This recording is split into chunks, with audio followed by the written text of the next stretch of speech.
Yeah. You want to like him, but you can't. Are you listening? What? Are you listening? Did you bring me on this show to insult me? Yeah.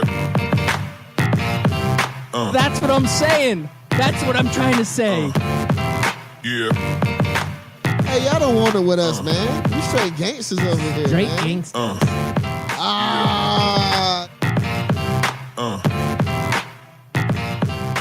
Yeah, good morning and welcome back on this beautiful Friday morning. You are listening to Scout Team Sports. I am one of your gracious hosts. They call me Loudbeard. You are the most egotistical, self-deluded person I have ever met.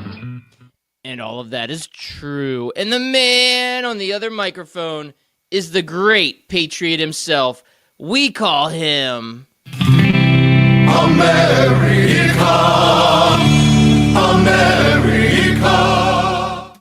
Yeah, it's your boy Chris America coming to you live this Friday morning. Friday, Loudbeard. Now it is officially Peyton Manning Day, January 18th, 2019. I am excited to do a show. I'm excited to talk about my man, Patrick LaVon Mahomes II. We haven't talked about him since Monday, Loudbeard, and like a true addict, I am going insane. You should be going insane. You should be ready because this is a big weekend, man. AFC Championship, NFC Championship.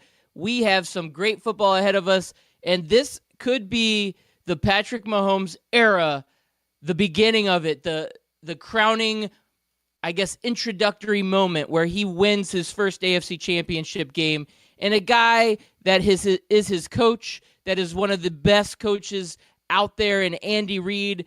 I think a lot of America is rooting for Andy Reid because this is a guy that's done a lot of great things in the NFL and just hasn't hit that pinnacle yet, but he will, and this could be the year. This could be the year of Andy Reid. We might see it, Chris America.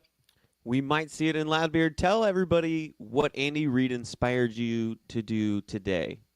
All right, so it's Friday. We like to have a little bit of fun on Fridays. Friday is, just the end of the week. We're leading ourselves into the weekend, so we usually do a fantasy draft. Every few Fridays we like to sprinkle one in. And last night I was thinking about this. I was thinking, well, we're going into the AFC and NFC Championship weekend. We're going to be able to see your guy, Patrick Mahomes, but we're also going to see Andy Reid. And this has inspired me to think Andy Reid is he is the best coach right now in the NFL to have not won a Super Bowl. And I'm thinking, man, that would be a fun draft. So not to go back all the way to the 1930s and the 1950s and really get lost in the weeds. I was thinking, okay, let's look back over the last 20 years. And what coaches have had the opportunity to coach in the NFL, and they are the best coaches to never win a Super Bowl. And Chris America, I'm going to throw this out there just because Andy Reid is the one that inspired me, and to me, he's the clear-cut number one pick. I'm going to say that the best coaches to have coached in the NFL without winning a Super Bowl, not named Andy Reid, will be our draft today. Okay, so Andy Reid is out. Andy Reid is out because to me, he is the clear-cut number one. There's nobody else that I could see being in over Andy Reid because Andy Reid, he's far and away the number one pick to me. Would you agree with that? Yeah, I would agree with that, and I like it too because we've noticed through these several not NFL, but fantasy drafts that we've done every Friday or most Fridays that people are one vote, like their entire vote relies on one person, one movie, one thing. It doesn't matter what it is, and it either relies on them really, really liking that one person or really, really hating that one person, and therefore that's how the votes usually get decided. It's really weird. Yeah, you have a solid list of 5, but there's just one on there that somebody's like, well, Andy Reid's on there. He's obviously the winner. So they're like, Tim Couch, he's not one of the worst Cleveland Browns players. What do you know? Yeah, he took us to a playoffs. That was the last time we were in a playoff. Okay. Oh. Yeah, I guess I have a different memory of Tim Couch's career. I didn't think it took off the way. Okay, never mind. That's a story for a different day. So we've got a great show ahead of us because we'll do our NFC AFC Championship preview. We'll talk about this. There's a lot to talk about. We've been waiting all week, and we've been excited about it, and we're going to get into that. We also have an intriguing Alabama story ahead of us, Chris America, and I'll let you get into that here shortly. And there's a lot of other stuff going on in the NBA. Hopefully we get time. The Zion, well, this is, I guess, NBA, kind of college basketball, but Zion, should he shut it down? ? We may have time to get into that. We may not. Who knows? Popovich, is he ready to retire? Is he done with basketball? I don't know. We might get into that. But we're going to go hot and heavy NFC AFC Championship. So, Chris America, let's get into this. And let's just start with the real hot game, and that would be your Chiefs. You're the number one fan of Patrick Mahomes. So tell me, how are you feeling about this game in Kansas City this weekend? Well, Loudbeard, I did a little bit of research, and after that research, I feel fairly confident. I feel more confident than not confident, and that is because of one reason, and I've mentioned it before, but now I have the full-on information. I'm not just taking stuff out of my rear derriere and throwing it out Which onto you usually the radio. Sometimes I do, sometimes, yeah. I've been known for that. Just kidding. No.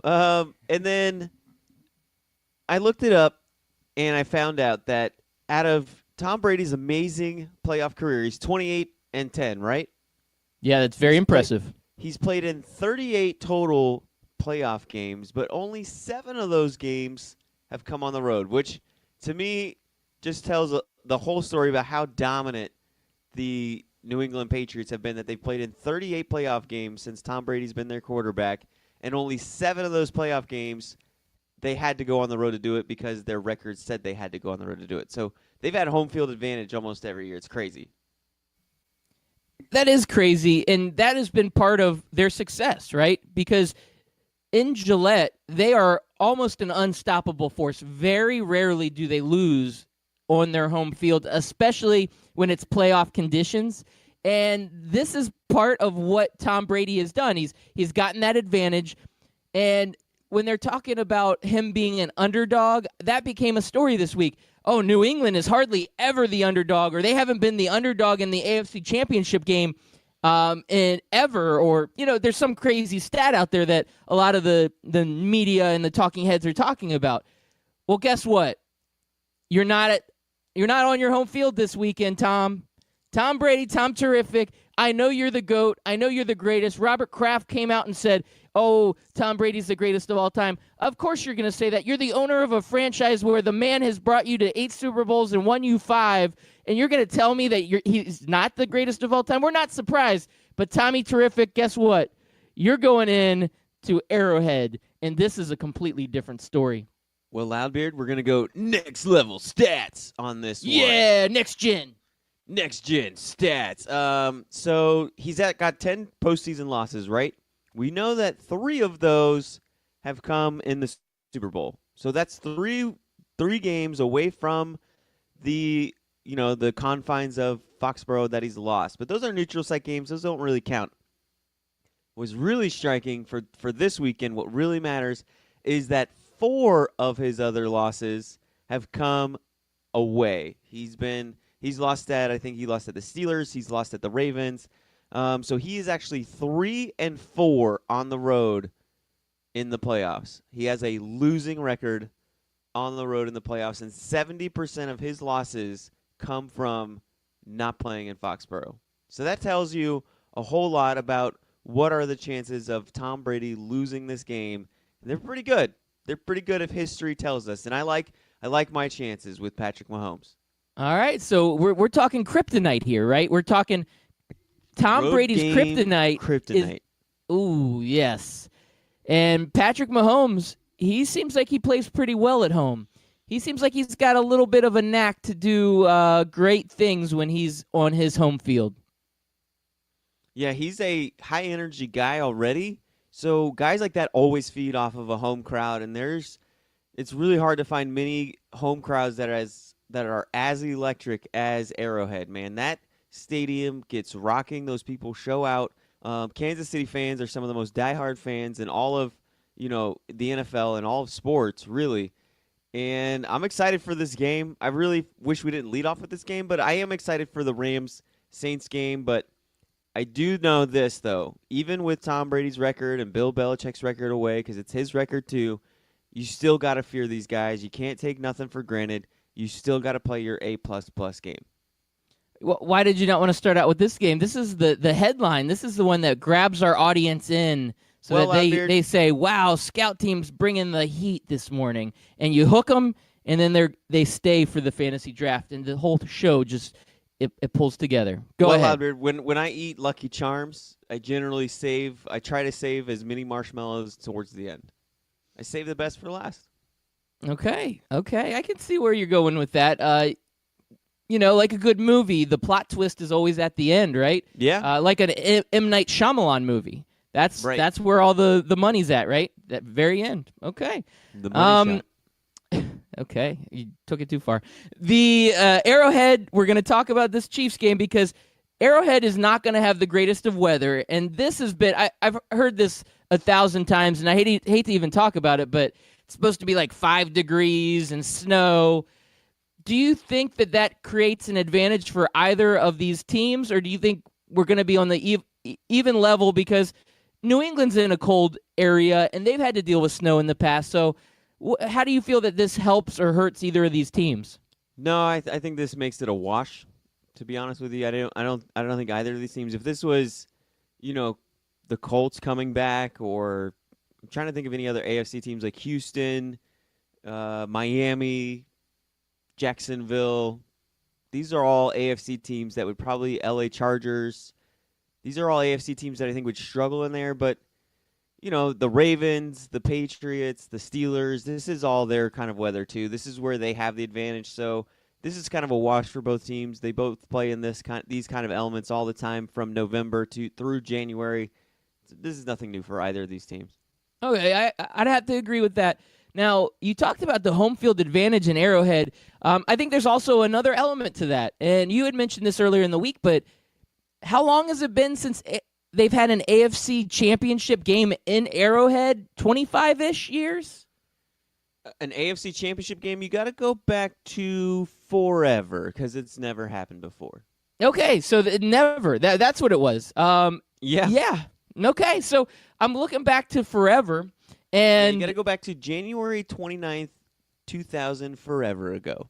Yes, that was a long time. And when you talk about forever ago, to me, a home team that just they've got something that they haven't had in a long time, and they get this opportunity to go out and support their team, that to me is when you get the most excitement. And, I'm going to kind of equate it to a local level here, something that I've experienced recently. UCF, they got that big opportunity to be on College Game Day for the first time ever. And when you have an opportunity to do something that you either haven't done in a long time or the first time ever, fans show up and they show out bigger and better than ever. So that experience I had, that was one of the loudest, most ruckus stadiums I've ever been in. I could imagine Arrowhead being that times 10 because the Chiefs, this is a great fan base, and they are hungry for a winning team, and they're hungry for a Super Bowl winning team, and they've had some success over the years, but they haven't been able to get over that hump. This is one of the best opportunities for Kansas City that they've had in a very long time, and I would like to say, even though it's going to be Arctic temperatures, that fan base, I bet, is going to be loud in one of the loudest stadiums in all of the NFL. I don't think Tom Brady's going to be able to hear himself think on that field when his offense is trying to operate. I think that this Arrowhead advantage is going to be bigger than it normally is. I think this is going to be one of the biggest advantages for Kansas City this weekend. I agree, and another reason why I'm hoping that Kansas City wins, I think that they will travel well to the Super Bowl, and they'll bring that energy to the Super Bowl, and I think the only other team that could rival that would be the New Orleans Saints. if we had a Saints Chiefs Super Bowl as far as fans is concerned, and the environment and the vibe and the energy, I think those two fan bases are the ones that need to go out there. New England, this is just another day for them going to the Super Bowl these last 20 years. They've been spoiled. They're kind of like a wine and cheese crowd. And I'm not putting down Patriots fans. I'm sure there's a tons of wild bunches of you, but let's face it, when you're going to your 9th Super Bowl, you're kind of like, oh, yeah, this is kind of exciting. This is like my 7th Super Bowl that I've been to. So not the same energy, not the same excitement. And then I look at LA's fan base, and I don't know. That fan base is kind of weird, is it not? How it's a brand. It's not a new fan base, but it is a new fan base because they were gone for 25 years, and I doubt many of them in LA were paying attention to what was going on in St. Louis, and then they kind of come back. I don't know, man. We'll see how they turn out if they make it to the Super Bowl, but I definitely think the Chiefs and the Saints got the other two beat. Okay, so let's go ahead and do a little score prediction for this Chiefs and Patriots game, and then we'll move on and discuss that Saints game a little bit more in detail. What do you think the final score will be? 11-9. You being serious, man? Come on, you been serious right now? I'm writing it down. Listen. With how cold the weather is, 11-9 could very well slow down both offenses and help out the defense. Even though these guys are used to this kind of weather, it's still really hard to go out in 5-degree weather and play at your top game. Usually these super frigid cold games are so hard to find production and value, but I'll go with a more serious score of 19-18. All right, you're real serious today. What do you want from me, man? 20-17. I mean, No. 19-18. I'm 19 writing to it down. 18. We're going to talk about our predictions on Monday and see how awful we were, because that's usually what happens, because it's never exactly what you think it is. I know the temperature is going to take a toll on these teams, and it is going to be some brutal, just hard-pounding playoff football, but I feel like the score is going to be a little bit higher than that. I'm going to go with the old-fashioned 28-24 with Kansas City taking this one. all right. So we're I both think it would have going been Kansas City. Yeah, we're both going Kansas City. I think it would have been much higher scoring if it was good weather, but because of the cold weather, 28-24, which is a decent scoring game, isn't what these two amazing offenses are actually capable of. I think these offenses could do a lot more, but I am going to take them down just a notch for this cold weather. And so moving on, New Orleans versus LA, they're going to have some bad weather inside a beautiful dome. So let's see what happens with this. Let's see how this goes. So Chris America, how are you feeling about this game? Well, it'll be funny because we could see like a 10-7 AFC Championship game, and then like a 49-45 NFC Championship game. So should be interesting to see how this game plays out. This game is going to be fun if you like offenses, if you like high scoring, high pace, back and forth where one team scores a touchdown, the other team comes back and drives right down, and then the next team picks the ball off and scores another touchdown, and it's gonna be fun. No, I completely agree with you. We've got Drew Brees, who I think has something to prove. Like, I think this is his, I want to finish my career off on a high note. He just turned 40. This is kind of like, we expect him to play a couple more years, but this could be like that last hurrah of his career. So that's what he's shooting for. So I think he's going to go out and bring his A game.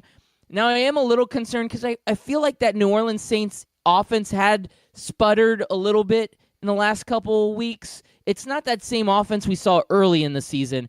So I'm kind of curious to see what we get out of New Orleans. But I'd have to think that they're going to bring their A game and that they're going to come back and they're going to be hitting on all cylinders. So I expect a high-scoring game like you said. And L.A., same thing. You've got so many weapons. You've got Todd Gurley. You've got this is going to be one of those matchups where we say, oh, my gosh, there was no defense, but one of the defenses will make a big play at an opportune time, and I think that'll decide the game. And so even though we criticize the defense, I think one of the playmakers will make create a turnover or do something special at just the right time. And I think that's going to be the difference in this game. Now, I don't think it's going to be in the 40s as far as high scoring goes, but I do think this is going to be high 30s, mid 30s, something like that. I could easily see, and I'm already jumping to predictions here, Chris America. I'm all over the place, but I could easily see. Oh man, I kind of like LA because everybody's basically thinking the Saints are gonna trounce them, and it's gonna be all New Orleans. But it's hard to bet against New Orleans at home. Man, this one's a tough one for me. I'm going 38-35. I don't know why I'm going a gut feeling here. I could be way off, but I'm going Rams. I'm going Rams on this one. There's too many signs pointing that this is New Orleans, that there's got to be that one upset. I feel like this is going to be the upset of the weekend, that everybody's going to be like, oh, man, we thought this was New Orleans in the bag. There's something telling me, like, just be careful, cautiously tread with New Orleans. There may be some challenges there. So I'm going 38-35 Rams. Oh, I was hoping you were going to go Saints so we can go opposite. So we're either going to look really smart, or we're going to look really, really dumb together. But Loudbeard, this is what I love about our bromance that we have, is we're in this together, and I'm with you. We don't need to be one of those, stupid debate shows where we argue just to argue. I'm going to agree with you, man. I really like this Rams team. I'm going all in on a young man's Super Bowl.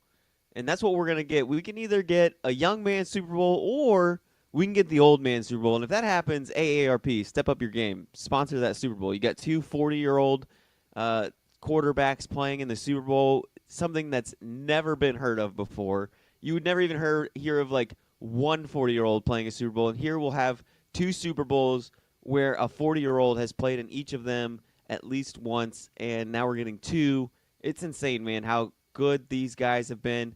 I think this is going to be, as the game gets safer, as we get better at health and health management and body management and taking care of our bodies, I think we're going to start seeing more and more 40-year-olds play quarterback too. I think that's on the horizon, Loudbeard, but this is going to be a young man's game, I think. A young man's Super Bowl. At least that's what I'm kind of hoping for, because I'm ready for the new guard, Loudbeard. I'm ready for the next chapter of the NFL.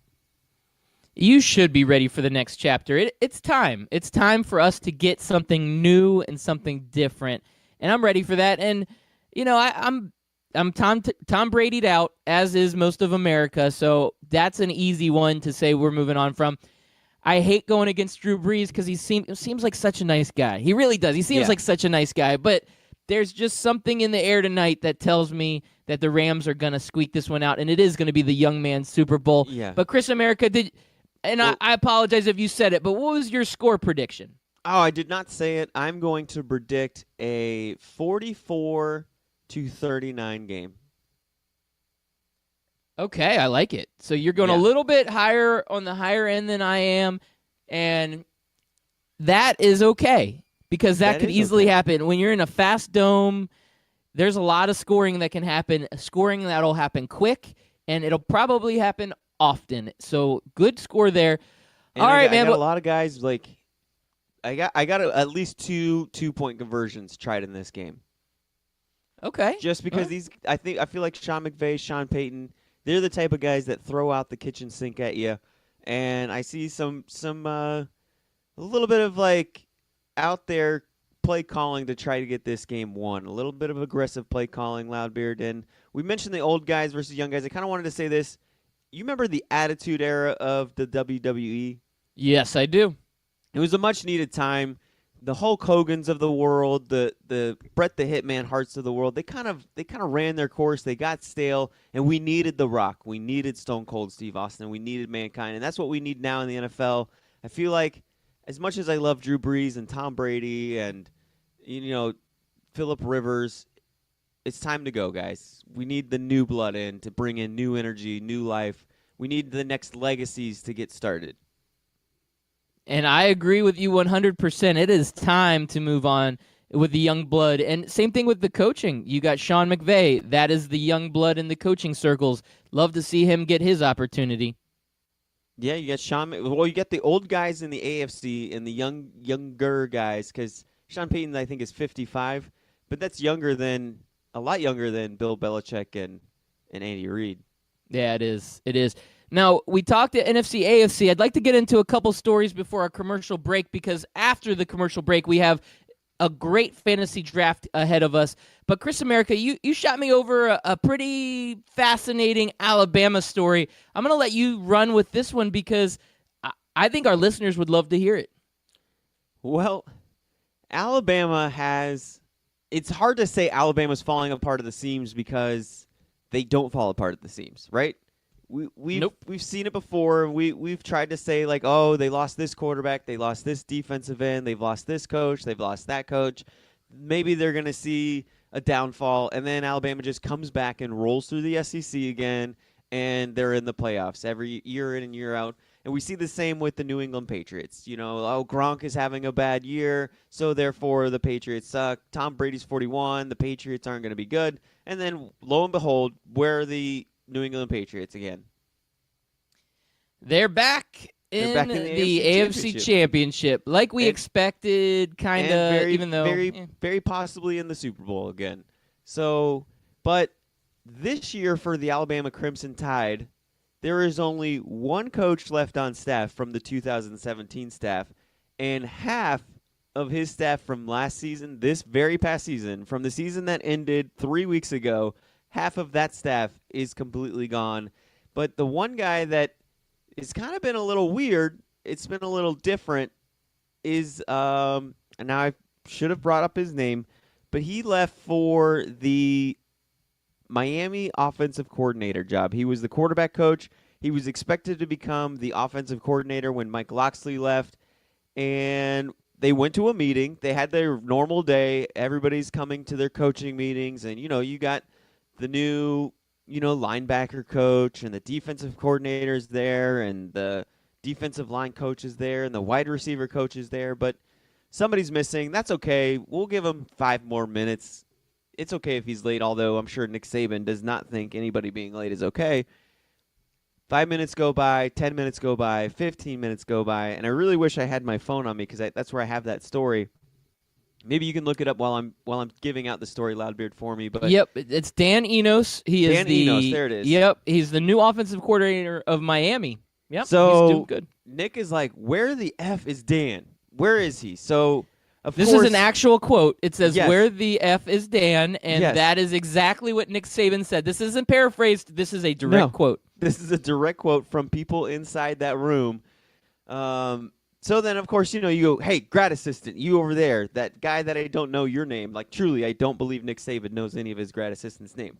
Go get me coffee and go find out if Dan's in his office. They go to his office. There's nothing in his office but a pencil. So he's straight up Baltimore Colts Nick Saban. Left in the middle of the night and didn't tell him. Now, like a the ghost story in gets the a wind. little bit juicier. Dan the Man Enos tweeted out yesterday about 6:40 p.m. that, hey, listen, I told my employer that I was going. Now, I noticed he didn't say Nick Saban, but he said, I told my employer, and there's no ghosting going on here. Now, it's funny that a head coach is using the term ghosting like he's on Tinder leaving after a date, and he's like defending himself on Facebook when this girl puts him on blast. But he said, there's no ghosting here. I've always been professional, and I just needed a new opportunity, and I'm moving on with my life. And it's just bizarre that this story is happening to Nick Saban. You expect it to happen to maybe Lane Kiffin or, I don't know, like Jeremy Pruitt, one of those guys. Maybe even Urban Meyer, because he's got some wacky staff members that he's had come in and out of his doors. But Nick Saban's always been that tight ship, hires the right guys, and pretty interesting, man. And so whose side are you on? Are you on Nick Saban's side or Dan Enos' side? Now, I'd have to say you got to tell Nick. That's not a bridge you want to burn in college football. I feel like that was a bad move. Yeah. But another little twist to this story that I thought was fun is a lot of the other staffers, like some of the other guys that were in that room when he said, where the F is Dan, they were sitting there and they're like, they knew. They had already found out. They knew, and they were looking at each other, and they're like, I ain't telling them. Dude, I'm not going to be the one that breaks the no, news no. to them. Dude, you tell him. No, you tell them. No, man, you tell them. I told him last time when the other coach left. Now it's your turn, bro. And Nick, hold on, I'll go Loudbeard. check I'll check his office. I'll go check his office for you. Wait. Rock, paper, scissors, shoot. Dang, both scissors. Rock, paper, scissors, shoot. Still scissors. Rock, paper, scissors, shoot. Dude, stop picking scissors. Yeah, nobody wanted to be the one to break it to Nick. I mean, you got to tell your boss, but I bet working for Nick Saban, I bet he is one of the most intense guys in the world. And you're leaving anyway. I bet Dan Enos was sitting there like, you know what? This ain't worth it. I don't want to. This ain't worth it. Peace. I'm out. I'm out. I'll put this on social media. We'll make a big deal, but I ain't talking to that dude. He yelled at me all year long. I ain't talking to that dude. Yeah, it's an interesting situation. A lot of people, I mean, these are all the negative stories that come out. They say that Nick Saban's hard to work for, which is understandable, I assume, being a perfectionist. Nobody likes to work for a micromanaging perfectionist, especially in a high ego-driven job like the coaching world is. I would have loved to have seen those meetings after that beatdown. I got to imagine that Nick Saban was just impossible to deal with in those meetings after that loss. Oh, yeah, that's true, too. Coming off of that big loss in the national championship game, yeah, those guys are like, no, I'm done. After the way he talked to me, after what he said, no, peace. I'm out. He can deal with it. I don't care anymore. Yep. Well, Loudbeard, we're going to go on a break right now. Tune in on the other side of the break. We'll do a fantasy football draft. And is Scout Team going to Canada?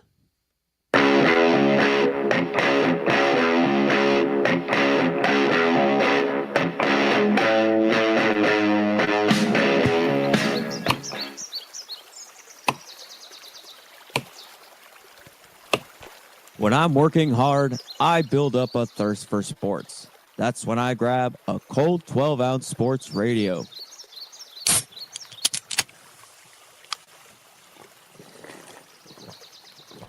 Ah, 12-ounce sports radio. Quench your sports thirst.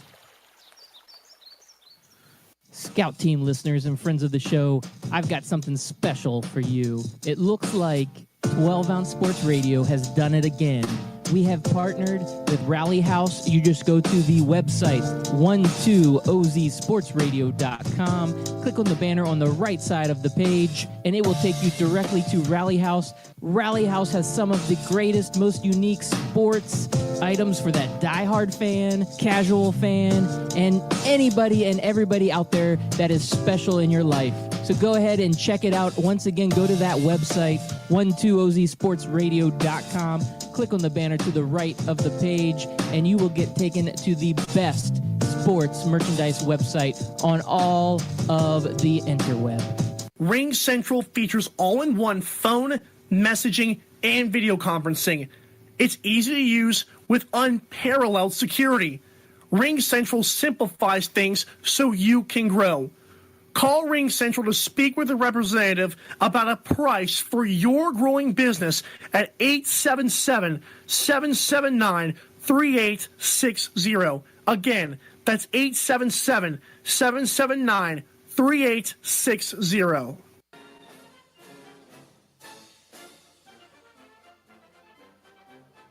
Hey everybody, it's your favorite Patriot, Chris America, and I want you to listen every single weekday, Monday through Friday, 6 a.m. to 7 a.m., and on replays from 11 a.m. to noon of Scout Team Sports. Listen, George Washington did not cross over the ocean blue in 1492 to defeat the Nazis, so you can listen to the same tired national clickbait sports stories. So once again, tune in to us every single morning, 6 a.m. to 7 a.m., and then we replay from 11 to noon. I will see you there, and God bless America. That's right. God bless America.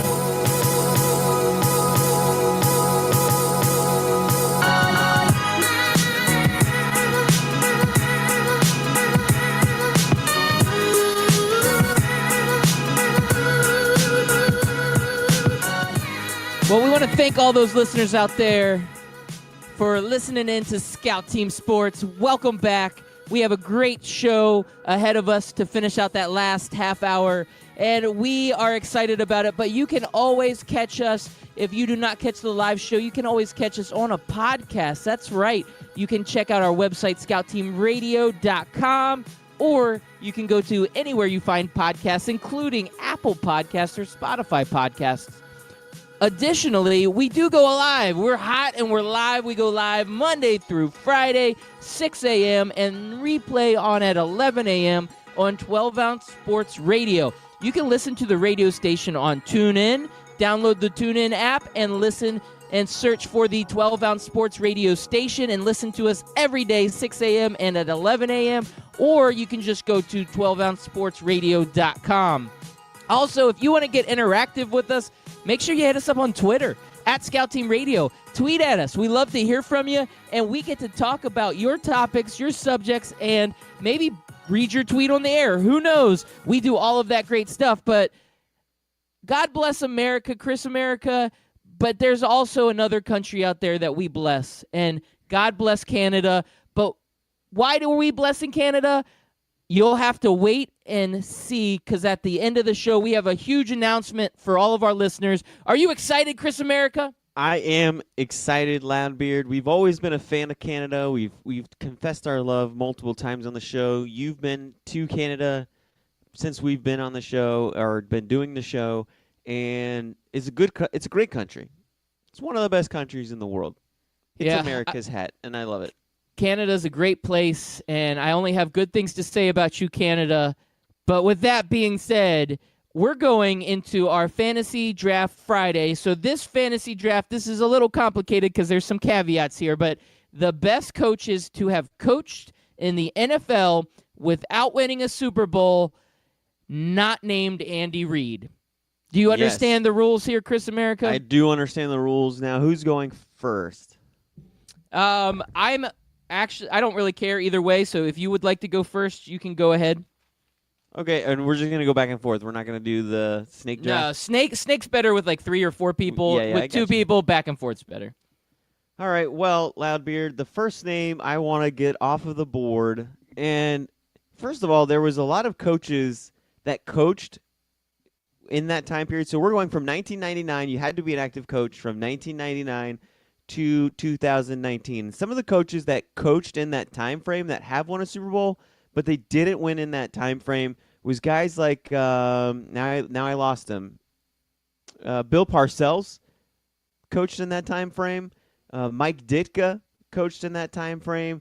And Loudbeard, there's another name that also coached in that time frame but didn't win a Super Bowl, and I think he's one of the most underrated coaches of all time. And that, of course, is George Seifert, the 49ers coach. He's won 2 Super Bowls. And when you think of coaches that won 2 Super Bowls, George Seifert is not one of the names that pops into your mind, is it? It is not. See, now he won a Super Bowl, though. He's won 2 Super Bowls. But you're just saying he didn't win it in that time period. Right. So I'm just mentioning names that I was like, oh, that's a good name. No, wait, they did win a Super Bowl 20 years before then. Okay. I thought you were going with your number 1 pick with George Seifert. No. So you're my just number naming 1 pick, good ones. just good coaches that won Super Bowls that played in that time or coached in that time period but didn't win a Super Bowl then.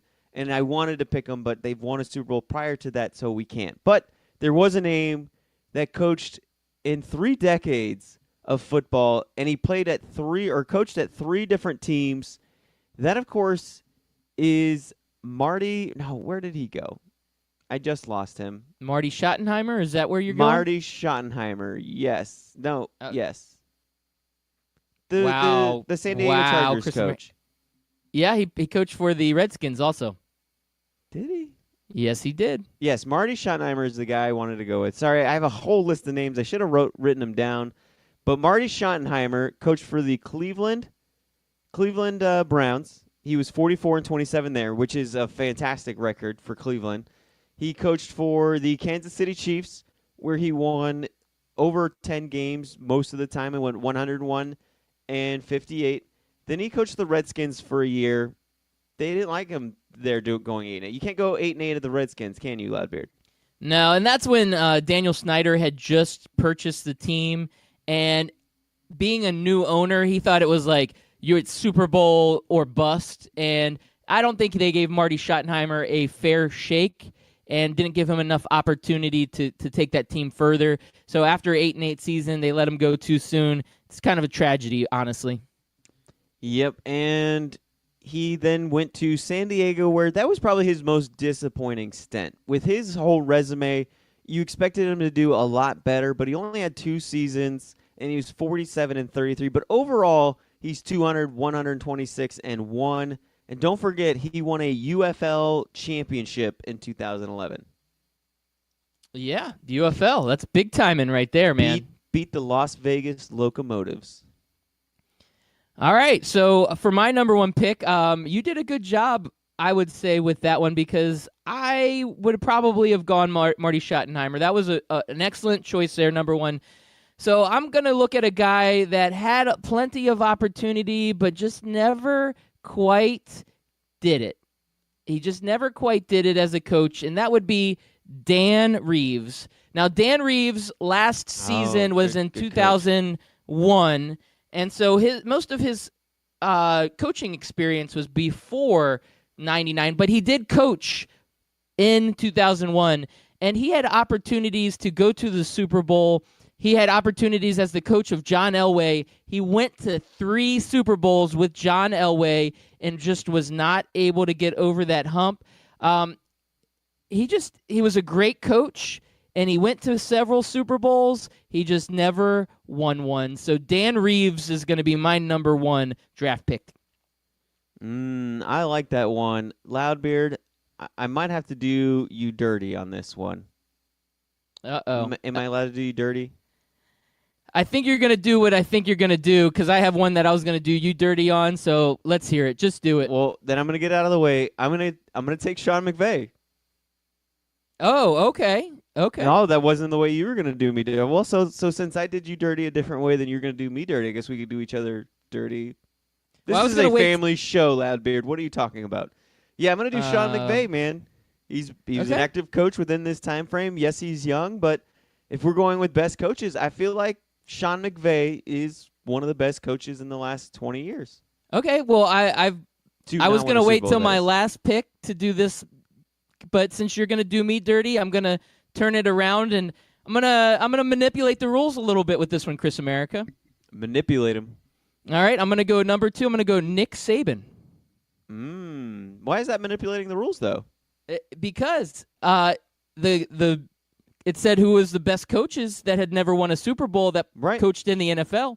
And we would all argue that Nick Saban's one of the greatest coaches of all times. Yeah. He may not have been the greatest coach in the NFL, and he definitely did not have success in the NFL, but he's one of the greatest coaches to have coached in the NFL that did not win a Super Bowl. And I'm going to have to stick with that. So I think I took a little loophole route. I'm not excited about this pick, but, brings a little bit of a change of pace to our change draft of pace here. So we got my Sean McVay against your Nick Saban. I like it. We'll see what the fans do. Will the fans count Nick Saban's college career towards his NFL career, or will they say, no, he was a crappy NFL coach, so I'm not voting for him?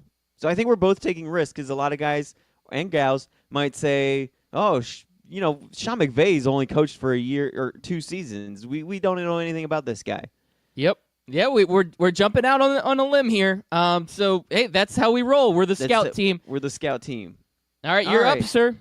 I think I'm going to have to go with a guy that had a lot of promise as a head coach. He took over a well-oiled machine in the St. Louis Rams, and it just, for whatever reason, I think I know the reasons, because they jumped ship on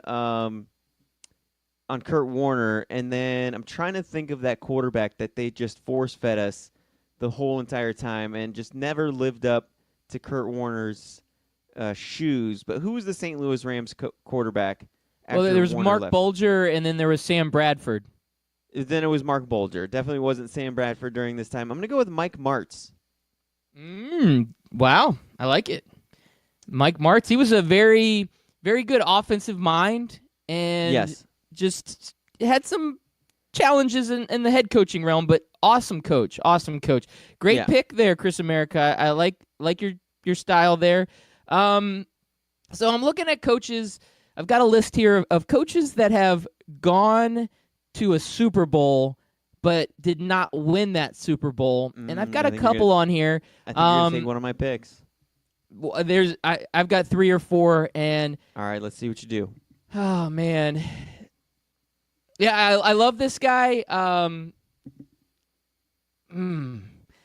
They are who they thought they were, or they are who we thought they were, and I'm gonna have to go with Dennis Green. Oh, I like me some Dennis Green.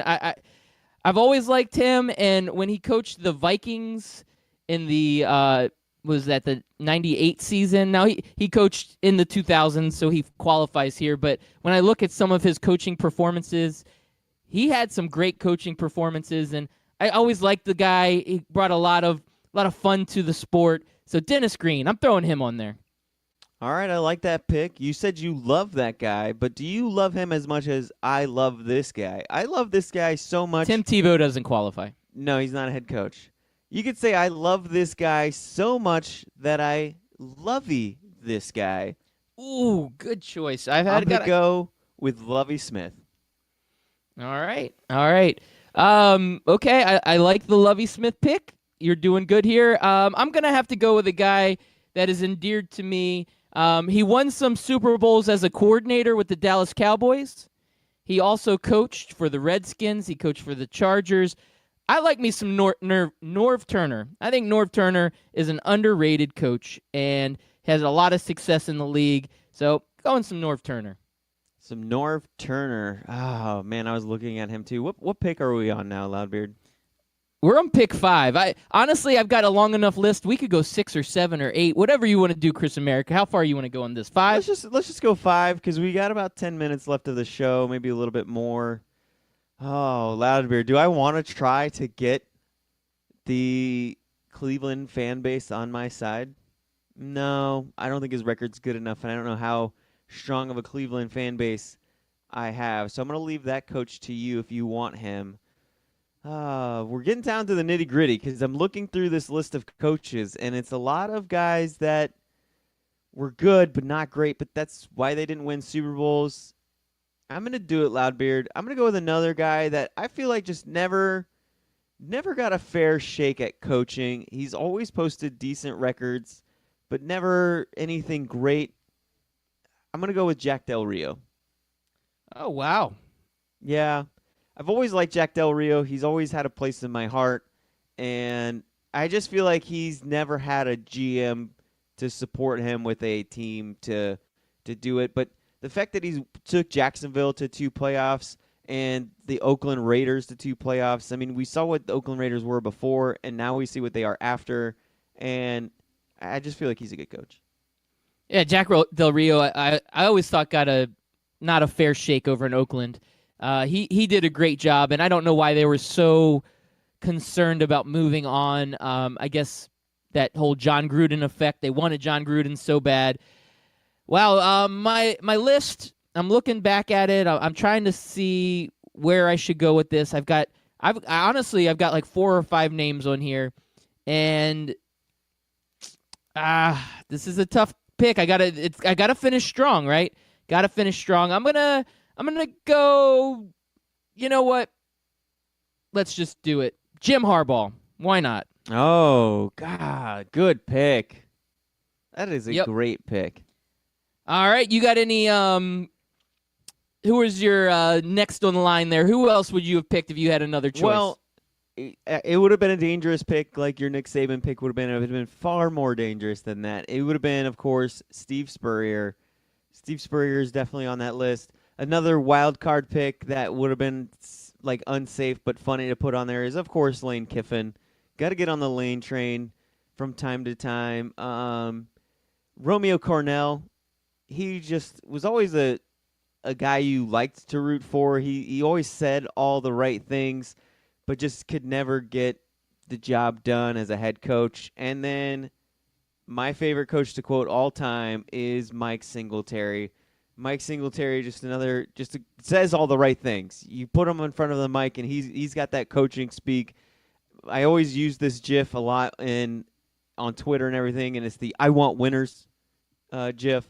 and I hear that quote every time somebody talks about a guy that's losing or whatever. It's like, no, I want winners. I want people who win. I don't want Conor McGregor. I want winners. You do. You want winners. I'm with you, man. I'm 100% with you. Now, I've got a few names on here that I thought would have been not so much wild cards, but like a guy like Marvin Lewis. He had a lot of success in the NFL, went to a lot of playoff games, never won in a playoff game. Yep. That's why I kept him off. Here's a guy that really endears to your heart, Jeff Fisher. Yeah. I'm pretty sure you love him. Now, John Fox Not also as much on as Chris I love America. John Fox. Yep, Chris America is on the John Fox and Jeff Fisher train. A guy that went to the Super Bowl, Ron Rivera. I don't know. Yep. I thought about pulling the yeah. Carolina Panthers card. And honestly, Rex Ryan, when he was with the Jets, he was a great coach, and he's always been a great defensive coordinator. I have Rex Ryan on my list, and that's my list right there. And I like your Steve Spurrier take. That would have been a good one, too. That would have been a nice little swerve. Yeah, a little swerve there, but I didn't want to pick too many Washington Redskin coaches because apparently that's what I was doing without even knowing it. We're head coach you. I think those names that you mentioned are going to be the ones like, what about this guy? And then another what about this guy is going to be Bruce Arians. Yeah, Bruce Arians. He was on that fringe for me. He was on that borderline. There's a lot of coaches. I mean, this ended up being a great draft because we had so many to choose from. And again, taking Andy Reid out of it, I felt like all these other guys, they're pretty even. So we'll see what the fans vote. We like to put this up on Twitter. We'll do a nice little Twitter poll for all of our listeners. Make sure you check it out at Scout Team Radio. Our listeners usually get pretty involved with these polls, so hopefully we get some good response out of it, Chris America. But we've got 4 minutes left, man. Yeah. Loudbeard, I think next draft we should do the worst head coaches to win a Super Bowl. Yes. That'll test our mettle. Let's do that next Friday because we're leading up to Super Bowl weekend, right? We need to every Friday do a Super Bowl themed. So next Friday we'll do worst coaches to ever win a Super Bowl. I like it, Chris America. Look at you. You got your thinking cap on. Is that what that aluminum foil is? That is what that aluminum foil is, and it's also to keep my head warm for when we go to Canada, Loudbeard. And since we're going to Canada, I started watching some hockey. I got to get into hockey now that we're in Canada. We got to keep our fan bases happy and fed. And what do Canadians love more than beer, Loudbeard? Bacon. Bacon. Okay, so besides that too. The Scout Team. No, hockey, dude. Come on. I just fed it to hockey. you. Hockey. That's what I meant. I meant hockey. Yeah. I mean, they got it on their money. That's how much they love hockey. Is if one of their bills, if you look on the back, there's kids playing hockey on the back of it. Why can't we have fun money like that? That's a good question because we're all worried about Gillette commercials and we don't care about fun. Yep. And Ladbeer, the main focus that I'm going to focus on this weekend is the city of Toronto because, Ladbeer, why don't you tell them what's going on Monday? Well, this has been something in the making here for a couple weeks. We want to thank the station, 12-Ounce Sports Radio, the station manager, the Hefe. He's been reaching out and really building some great connections in the community. And we've hooked up with a network over in Canada. It's called Barn Burner Network. This is an organization that has a lot of great podcasts, a lot of great shows, and we're going to get our show onto their network, and they're going to be playing us in the Toronto area where they have a lot of connections and a lot of listeners, and we're just really excited to be moving on, getting our show bigger and better, and getting onto additional networks. And we're going international. We're expanding. We're going to Canada. Loudbeard, we're finally going to be a crime syndicate. Is that what you said? Like when you're on 2 or more stations, you become a syndicate, right? Yes, we're crime syndicators. Is that the word I'm looking for? Sure. That's the best word I can come up with. We're being the crime syndicate. And in Canada, these people are so nice. I'm excited to be aboard. You're a huge Saskatchewan Roughriders fan. The biggest in Orlando. I love traveling to Canada. It's one of the most beautiful places. I've been to the city of Toronto. The most welcoming people, just very hospitable, clean city. I loved it. I love you, Canada. I'm glad we're going to see you. Yep, and Loudbeard, last night it was very fitting that the Toronto Maple Leafs played in Tampa, the Tampa Bay Lightning. The Lightning actually fell 4-2. It was actually a 3-2 game, but they scored an empty net goal. It was a very high-intense, high fast-paced game. They took down the best team in the NHL, which is the Tampa Bay Lightning, Loudbeard. Tampa Bay has, as of last night, I haven't checked the rescores tonight, but Tampa Bay has 74 points for the season, and the next closest team was the Calgary Flames with 65. Tampa is just dominating, but last night Toronto got the best of us, so they also play the Florida Panthers. So Toronto's kind of doing a Florida tour right now, and then they're going to take scout team back to Toronto with them, and we could be more excited about it. I'm so excited, and I just can't hide it. All right. I know, I want you. Well, I want to thank all of our listeners for listening in. It's been another great week. Oh, Chris America, you have a wonderful weekend. Listeners, you have a wonderful weekend. Peace. We're out of here. Go Patrick Mahomes. Go Canada. Go Canada.